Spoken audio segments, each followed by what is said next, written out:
Yo, welcome back to the MMA Short Show. It's always your boy, Steven Moustaris. I am back home in Ohio. It was absolutely amazing to be in Texas the last week. It was dope to see some great golf courses, meet some amazing people, taste some absolutely great food. And, I understand why everybody's hyping up Texas. It was an amazing time. I was out in Houston, around the Galveston area, beautiful by the beach. It was all around amazing, and it's always great to be away from work for a week. But one of the coolest things that I got to experience there was I got to watch UFC 299 with a bunch of people that I, first time meeting them. It's kind of cool. It's always nice seeing, other people talk about MMA, especially, if you're a diehard, like I'd like to think I am. It's so funny, like watching the casuals when they're only checking in on the Conor McGregor's and Sean O'Malley fights, and, they're sitting there talking, oh, who you got, the black guy or the white guy? Oh, I'm going with the black guy. Like, that's one of my favorite times ever when I'm watching this sport. But it also makes you feel like a genius when you're telling them, oh, hey, watch this. Dustin Poirier is probably going to get taken down, quite a bit. But I bet you he gets this knockout here in the second or third round. And then it happens. They're hyping up Kevin Holland because they've watched him before. And I'm like, hey, I'm telling you guys right now, this Michael Venom Page guy is good. I'm not Nostradamus out here. It's just I watch the sport. I pay attention. So that's always fun. But as electrifying as UFC 299 was, it was amazing to watch all these fights. Sean O'Malley put on a great performance. It was sad watching Cheeto lose. But, the whole thing was awesome. The press conference was absolutely electrifying. The crowd in Miami, it was dope. Like watching it, it was like, man, I can understand why the UFC is a $1 billion, company. But then it's, a week later, legitimately 1 week later, we're right back in the Apex arena. And it's sad, man, because, yeah, as much as I love Tai Tuivasa, like there wasn't that many fights on the card last night that I was really that hyped for. And, to be fair, I'm always going to watch fights. As long as we have fights, it's awesome. But it really brings up the question, it's always out there. Would you guys rather have, one big stacked pay-per-view or one big stacked card, once a month? Or would you rather have fight cards every month or every weekend that, maybe aren't the greatest, but you're still getting fights? And, as somebody who's a diehard MMA fan, you're always going to choose more fights. That's just how it is. But the only thing I ever have a problem with when the UFC, man, is this Apex arena. These fight cards wouldn't be bad if you actually just had them. Like, I went to I'm a broken record. If you guys been watching me, you guys know.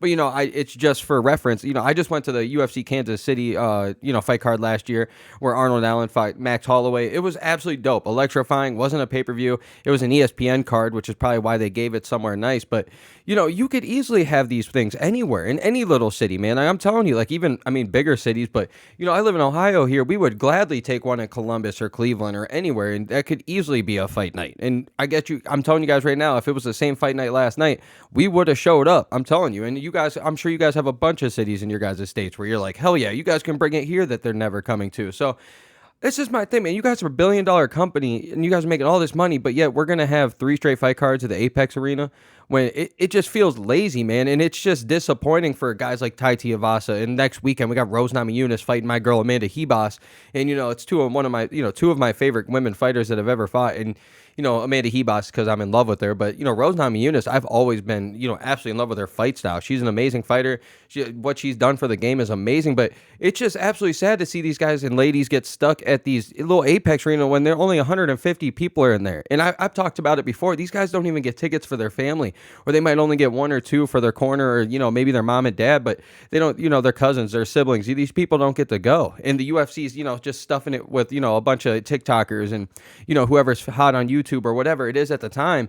And it's just sad, man, because these guys deserve it. Tai Tuivasa last night, coming out to Colby Calais or whatever he came out to, that would have been hilarious. He's a fan favorite. That would have been sweet at UFC 299, UFC 300, or any other fight night, or even if it was that fight night, it would have been sick in an actual arena full of fans that are going to get hyped with him. He's a fan favorite. And if this is his last fight, I know he's lost 4 in a row, but if this is his last fight in the UFC, why would he go out in the Apex? Why is Rose Namajunas, a former champion, what she's done for the company, the amount of wins that this woman's had, and the records and everything?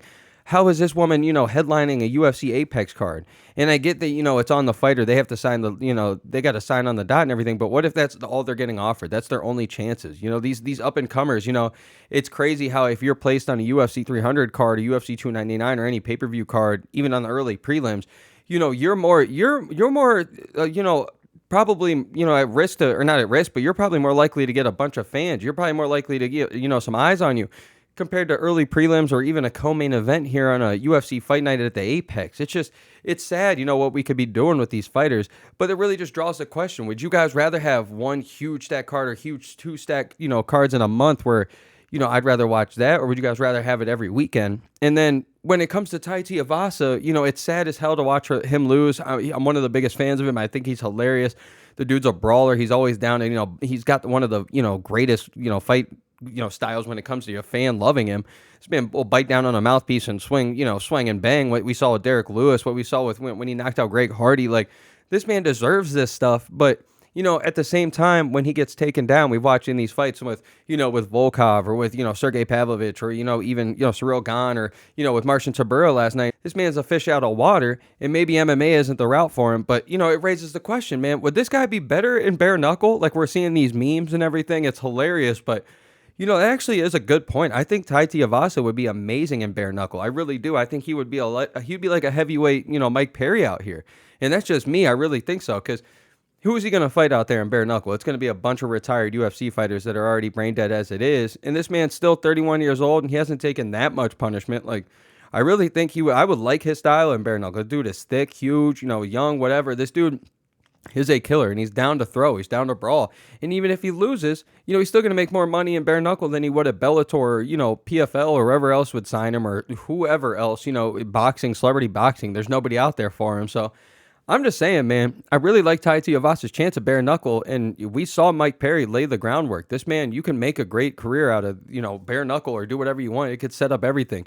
Mike Perry's able to go box. He's able to bare knuckle box. He's able to bare knuckle MMA. This man's able to do whatever he wants. He could probably sign a one-off deal with PFL or whoever he wants if he needed. And he's making more money than he probably ever did in the UFC. And I really think Tai Tuivasa could do that as well. So, I'm always excited to see what happens.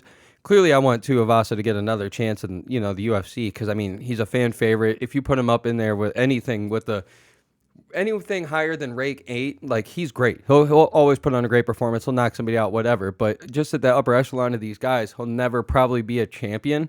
And I hate to say that like that, but it's true. We've seen it 9 times out of 10. And I think he could knock out the average bear at the heavyweight. But even if he gets cut, I really think bare knuckle might be the route for him. He's young. He can still go out there and bang. I'm telling you guys, I think he would really like it. So, as always, your boy, Steven Moustaris. Let's go, baby.